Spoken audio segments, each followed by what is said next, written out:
Hey everyone, welcome to the YMS podcast. We are your hosts. I'm Colin Mansfield and I'm joined by Seve Carnera. You want to say hi, Seve? Hello, everyone. Hey, Colin. Good seeing you. Absolutely. We've got another episode of Overhyped or Helpful this week.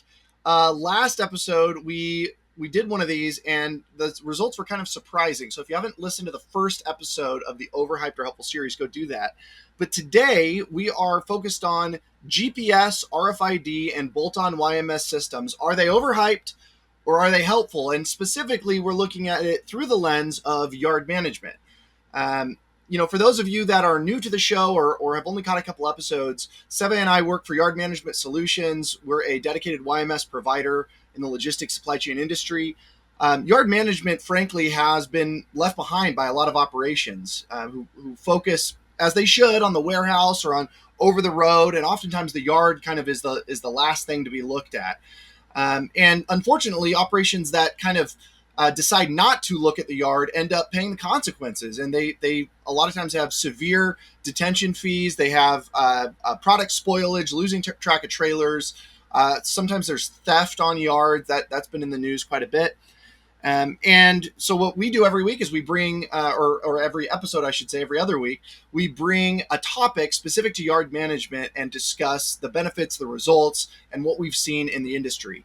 Overhyped or helpful, we're going to go through each of these one by one, starting with GPS, and talk through, as it applies to the yard, are these technologies worth their money, or maybe should you look elsewhere for a solution?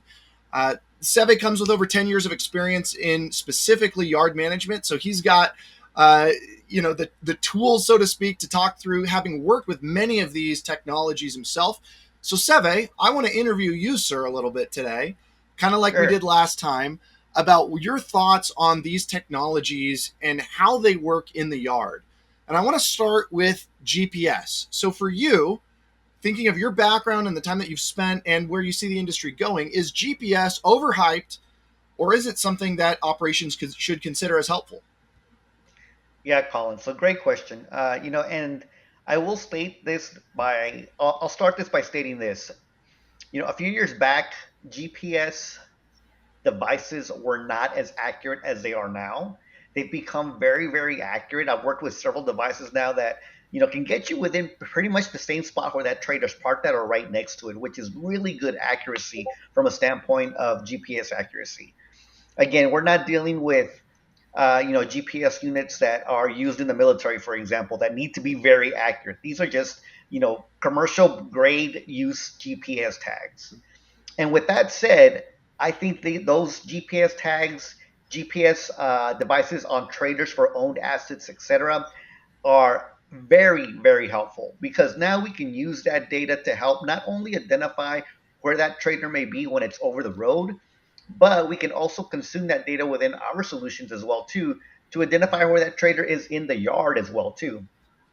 So it's a much better option than some of the other options that are out there from a standpoint of a lot of units, trader units are already coming with those types of hardware already installed on them. And a lot of organizations that are buying traders are making that mandatory. So as a result of that, it's making that part of or those devices more popular out in the industry. Mm-hmm. Again, accuracy of them is much, much better than it was just a few years ago. I think it's a very, very good investment into getting into GPS devices, not only from a standpoint of identifying where those traders again are over the road, but also in helping figure out where those traders may be if they're on a yard as well too. I think for a lot of shippers, carriers, and 3PLs out there that might be listening to this, they would go, well, yeah, duh, I need GPS. I need to be able to know where my assets are Sure. regardless of what's going on, right? And this is where there's a little bit of a difference between how somebody who works in a yard might view a technology and how somebody who works in other areas of supply chain might view it. You brought up a great point, Seve, which is that for owned assets, and this is the struggle we hear about a lot. We did a whole episode on this talking about GPS and how for yard operations that don't own their own assets, in other words, they're a warehouse, they're a distribution center, maybe they're a retail chain, and they do a lot of work with other owners of assets like 3PLs to facilitate moving product. yes, those assets will have GPS on them, but the actual distribution center or the company that, in our case, would be considered our customer may not have access to those feeds, right? They, in some cases they do, but often they don't, or they might for certain 3PLs, but not all of them. And so that can make it a challenge when you say, okay, yes, it's very helpful to know when a trailer's in a certain state, or is it, how far has it progressed through the shipping process. Absolutely. On the yard, it becomes a different challenge because often customers that we're speaking with want to know not just is it on the yard or not, but where on the yard is it? Is it in Yep. this area? Is it in this spot specifically? And this is where, to your point, accuracy becomes the whole conversation. How Hmm. can you get it down to a 6 foot spot or so wide radius, or are these assets going to be stacked on top of each other all within the same area of the yard? Yeah. Um, Nevertheless, I completely agree with you. This I would give the helpful stamp of approval for no other reason than many operations that do own their own assets would benefit from being able to see where those are in the yard. I was recently in the Central Valley here in California talking with an organization, and they were saying, their drivers arrive at the start of their shift and they walk around the whole yard looking for their trailer. And so they've got 30 plus drivers just wandering the yard trying to figure out where these things are. Maybe the office knows, yeah, it's in the back somewhere, but they don't have a specific area. And that could potentially cause safety concerns. That causes just a lot of unknowns, moving bodies that frankly don't need to all be kind of wandering, as well as potentially security concerns. And For so sure. being able to use a technology like GPS, even to give you yeah, it's in the northeast corner of the yard, huge Yep. win, and something worth investing in, I think, all around. Um, Seve, you mentioned earlier that there is this thought that GPS isn't as accurate as maybe it is now. Do you want to talk about that a little bit more? What was the perception? What has the perception been about GPS, and why do you think that maybe the reality doesn't match that perception anymore? Yeah, and that's a great point, Colin. I think just that the hardware, the devices have become more sophisticated over the past few years. Where again, if you can use, the challenge again, you're dealing with capturing that location of that GPS device from satellites up in the sky that transition every few hours because you've got a new satellite coming in, picking up that tag, etc. But at the end of the day, the device itself has become much more accurate. Again, there's still commercial grade types of solutions that are not military grade, but at the end of the day, again, they've become much more accurate with actual locations of those physical units versus what's been available in the past. Uh, you know, we're going to move on to another subject here in a bit, and I know that that also works in conjunction with GPS, and it actually just complicates things. But at the end of the day, those devices, the technology behind them has increased significantly, whether it be a small device the size of an iPhone that can be placed on a unit for a temporary reason, or one that's actually placed on the unit permanently, which I've seen some of them are run off solar panels off the top of the trailer so that they can Mm. identify where that trailer's at. So again, the technology's evolved considerably over the past few years. Things like solar are also taking a part in this as well too, so that you don't have to worry about replacing batteries and things of that nature. And again, the technology is starting to catch up with some of the things that are available out in the market from a GPS standpoint. Yeah, absolutely. I couldn't agree more. There's a lot to be said for how quickly technology evolves, and GPS certainly has been at the forefront of that. To name drop a couple companies that, if you were looking into GPS, that you may want to consider. These are not companies that we currently, get a kickback from or anything like that. We'd love to partner with these companies, and our customers do utilize these, and we have integrated with these sensors in the yard. A Geotab is one that we hear a lot about that does a great job. And then Samsara is another company that provides GPS technology that can do a phenomenal job as well. And what I'll share with you is that the big key here is not just on the yard, is not just getting a tag, but also being able to show that in a solution. And that's where our system comes into play, is taking that data from that tag and contextualizing it within the broader picture of the yard, showing you on a map where that trailer is, but also allowing you to do things like, for example, create a jockey move request to move that trailer somewhere else in the yard and invite a yard jockey or a hostler to come and pick that trailer up. These are actions that you can take in a dedicated yard management system when it's integrated with a GPS solution that just makes it so much easier for users to have full faith and trust that these assets are where they look like they are. So GPS official stamp of helpful. The next one, Seve, you have a lot of experience working with over the years. And we, again, did a podcast episode specifically about this technology, and that's RFID. I think our first episode might have been about RFID on this show. So if you want to see what a younger, healthier versions of Seve and I looked like, go ahead and go back. I think that was from about 6 months ago. Um, and you can look at what we have to say about RFID. But in terms of overhyped or helpful, what do you think? Where does RFID fall on that spectrum, Seve? Yeah, and Colin, I mean, I will start off by stating that the majority of my career I have spent working with solutions that included RFID, and I will be the first one to admit at this point that they are overhyped. And let me explain a little why.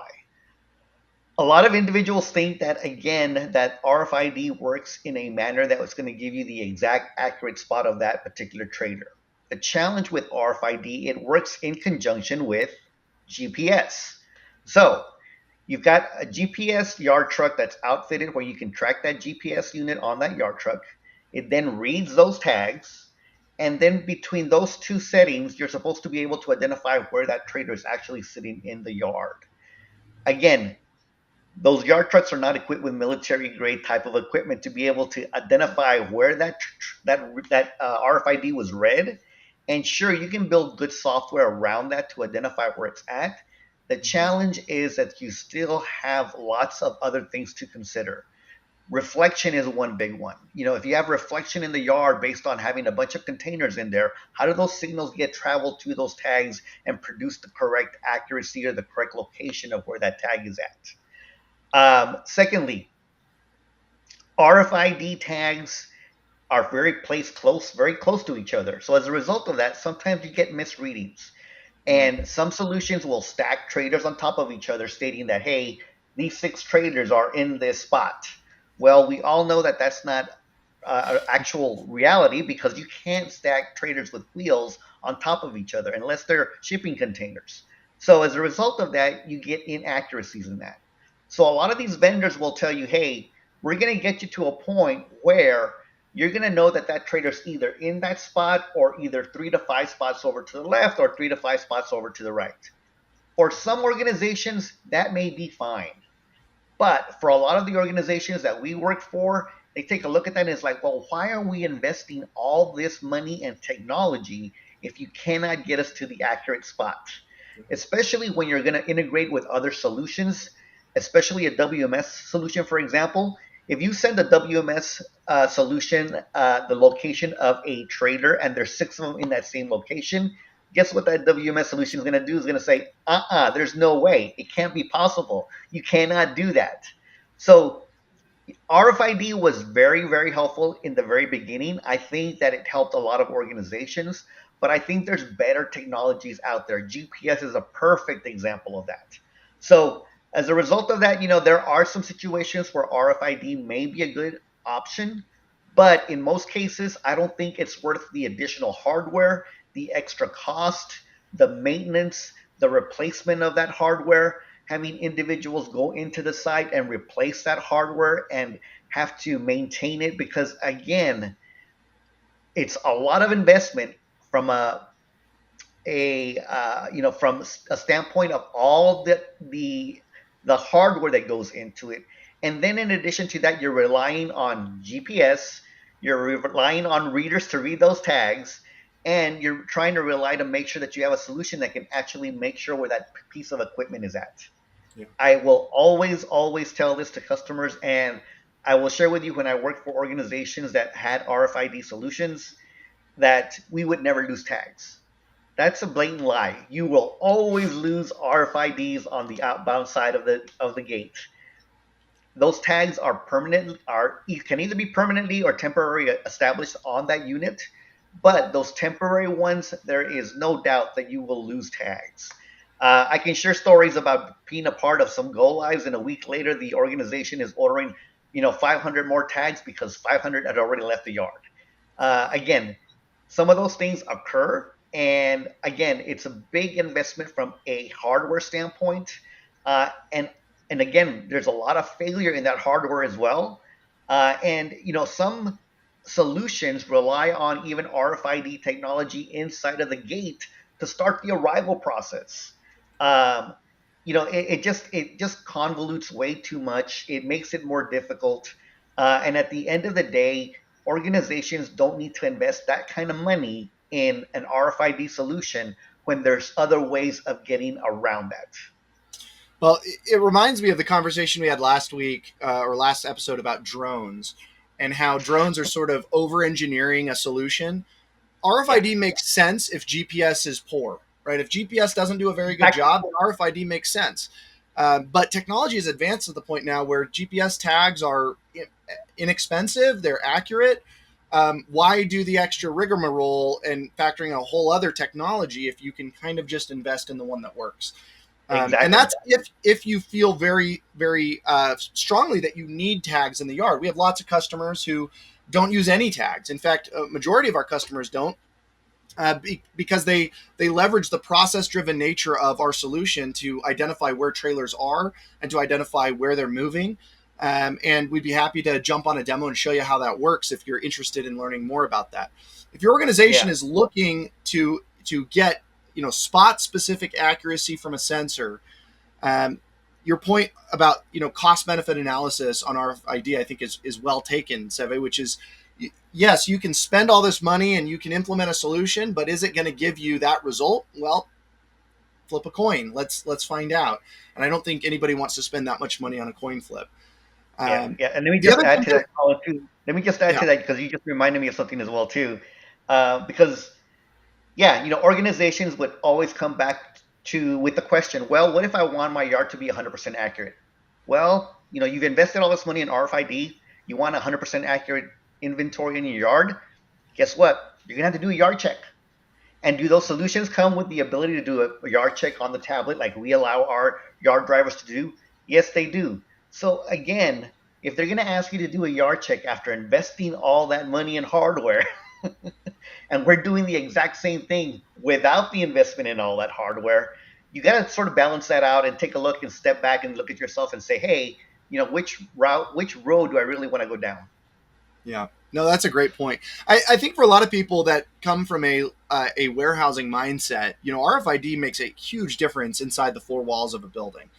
Sure. And so sometimes it's easy to take lessons learned from one area of an operation and then go to apply it to another area.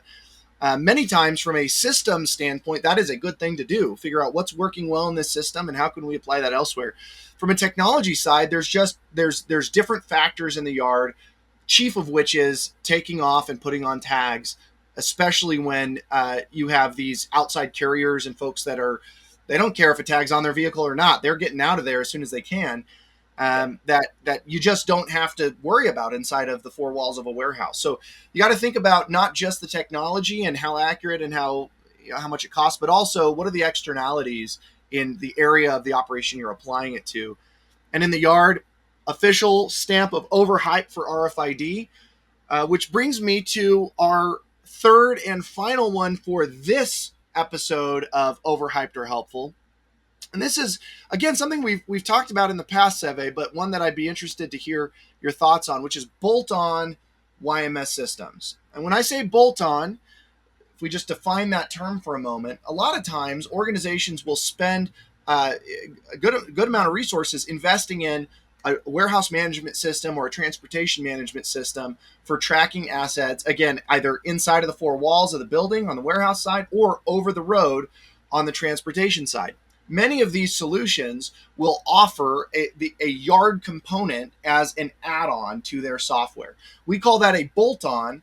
It is not, they're not a YMS company. They are a WMS company, for example, but they offer, yeah, as an aside, we can throw a yard piece in there.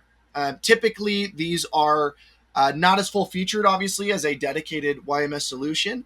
While they may, depending on the solution, come at a lower price point, often the functionality and the ability to have a return on your investment is much, much lower for those types of solutions. So, For bolt-on YMS systems, if you're talking to an organization, they go, look, we just want to keep it simple for our users.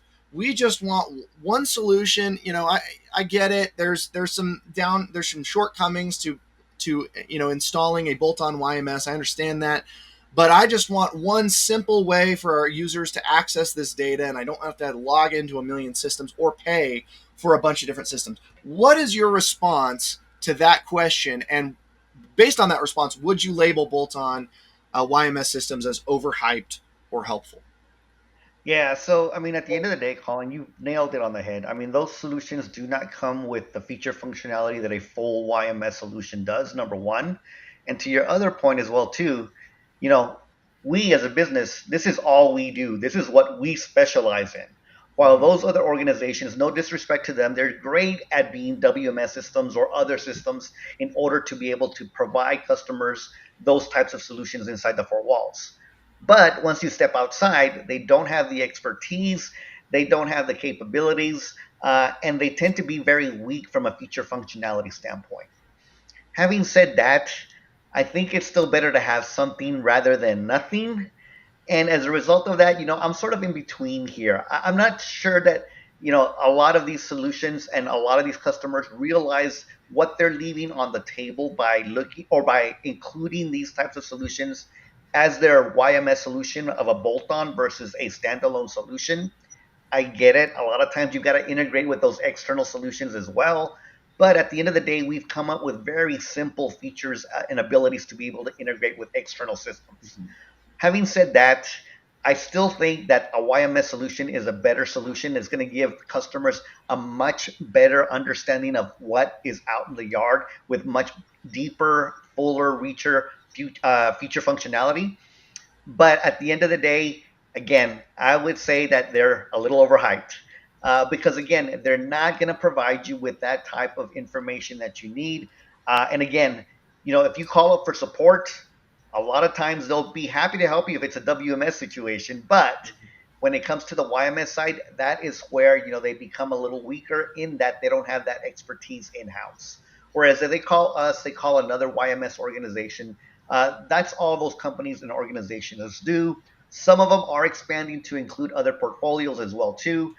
But again, they usually start off by being mainly a YMS solution, and that's what they focus in on. That goes a long ways when you're trying to compare solutions because one is an actual solution that was built for that strictly solely that purpose, not something that was just added to a solution for the sake of saying that, hey, yeah, we can help you with some of that, but we may not get you the full feature functionality. Now, having said that, Colin, you and I have been a part of discussions too, where some of these organizations that have those bolt on solutions have come to us and said, hey, customers are really interested in our main WMS solution, but they're not so happy with our YMS solution. Is there any way you'd like to partner with us to help us out with this particular customer? That happens on a regular basis all the time because, again, customers do have the visibility to understand that, hey, this is not exactly what I'm looking for. I'm really looking for more feature functionality to help me run this organization much better from the yard standpoint. And those bolt on solutions just can't provide that. Yeah, no, well said. And I think it's a good point to call that out, the last thing that you said there, because you go to a WMS vendor with a request to adjust something in the YMS. Chances are it's going to be a uphill battle. Whereas that is what we do every day, right? We Yeah. respond to customer requests and we make adjustments to the system. We have built our system to be configurable. We were just talking with a customer. Seve, you were working with a customer just yesterday where they wanted to adjust, fields on their appointment form or on their gate check-in form, and it's a 5-minute task to go in and make that happen. Yeah. Versus having to battle back and forth with support for hours or days. A very simple thing that we do all the time.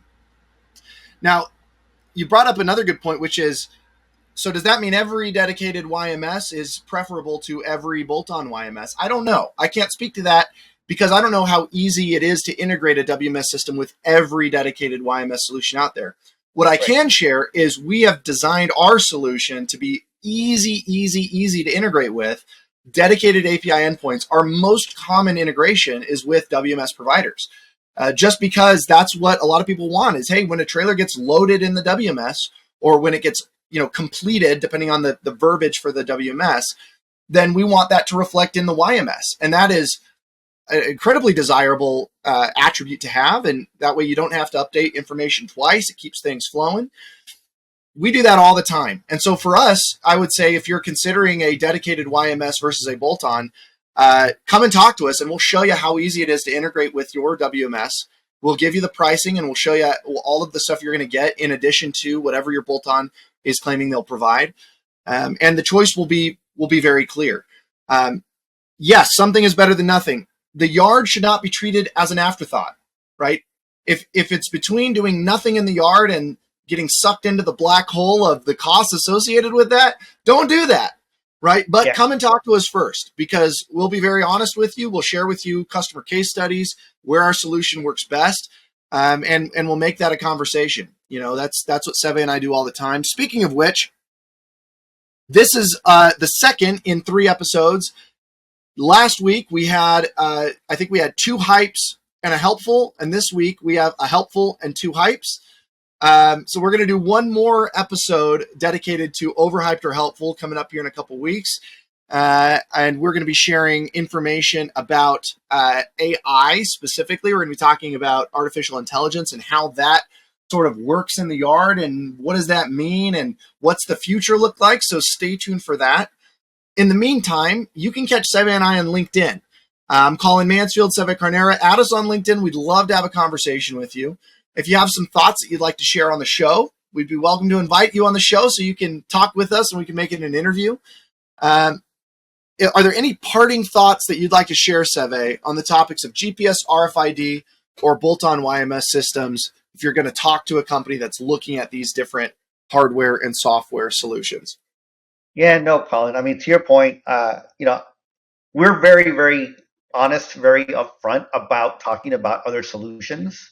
And I sit in a very unique situation as well too, where I'm very comfortable and knowledgeable about other YMS solutions as well too.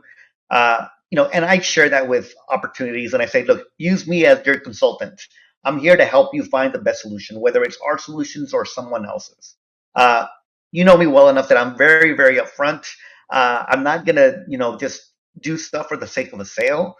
And I think, that's very helpful for a lot of the customers that we speak to, a lot of the organizations that we speak to as well too. So if anyone's interested in any of this at all, please feel free to reach out to me. I'll be more than happy to speak about it. Like I said, again, I've got over 10 years experience in this field alone. And, my wife will probably tell you that I have so many RFID tags in this house that it drives her nuts. And I can understand the reason for it too. You have a little RFID dog collar on your dog, Seve. Yeah. Yeah. So, again, but it comes with the experience. It comes with the nature of the business. And I'm grateful for all of that. But at the end of the day, it also gives me a very good perspective to be able to speak about it as well and to help customers find the best solutions they can find. So again, if you're interested, like Colin said, please reach out to us. We'll be more than happy to speak to you about it. And with that, we hope you have a great rest of your week ahead and can't wait to come back at you next time with another YMS podcast episode of Overhyped or Helpful. Have a great day and we'll see you again soon.